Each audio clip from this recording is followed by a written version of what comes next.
Selamat pagi, damai sejahtera dari Allah kiranya menyertai kita sekalian. Mari berdoa. Terpujilah namamu untuk segala kebesaran dan kemuliaan-Mu. Karena penyertaan-Mu kami ada sampai hari ini. Dan kami bersuka cita karenanya.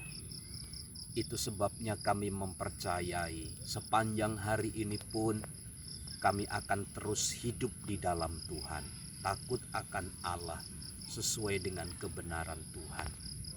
Mohon bimbing dan kuatkan kami untuk kami sesuai dengan kehendak firman-Mu. Di dalam nama Tuhan Yesus kami berdoa. Amin. Mazmur pasal 1 ayat 1 sampai ayat yang ketiga. Berbahagialah orang yang tidak berjalan menurut nasihat orang fasik, yang tidak berdiri di jalan orang berdosa, dan yang tidak duduk dalam kumpulan pencemooh. Tetapi yang kesukaannya ialah Taurat Tuhan, dan yang merenungkan Taurat itu siang dan malam.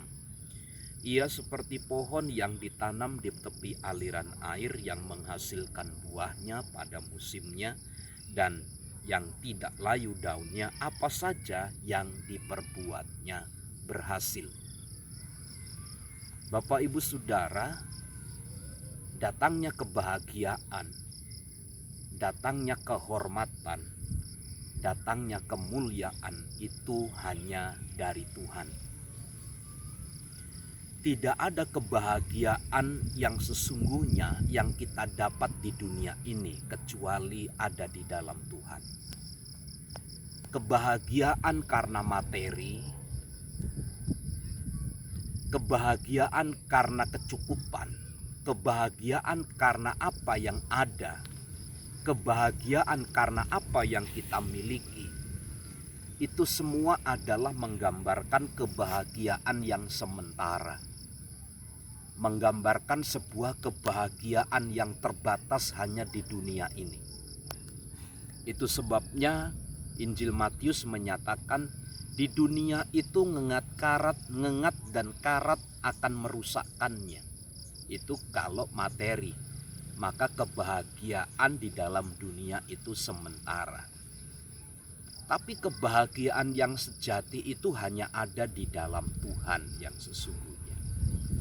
Lihat saja kriteria-kriteria orang yang berbahagia, yang tidak berjalan menurut nasihat orang fasik, yang tidak berjalan atau berdiri di jalan orang berdosa, dan yang tidak duduk dalam kumpulan pencemooh.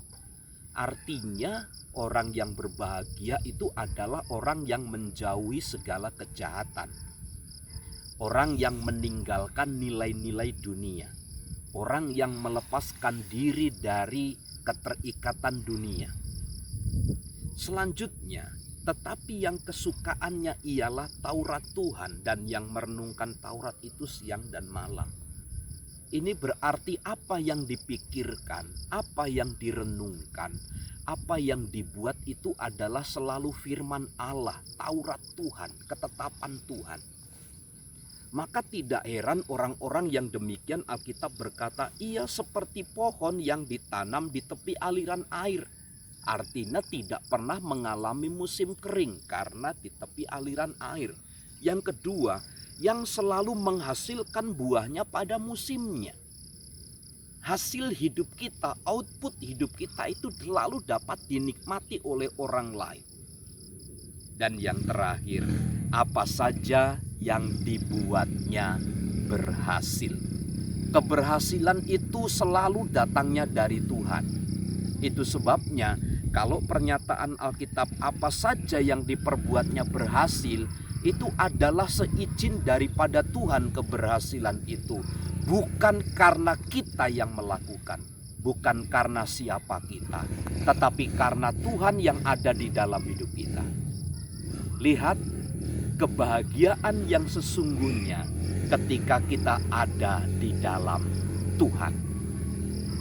Selamat pagi, selamat beraktivitas. Tuhan Yesus memberkati. Shalom.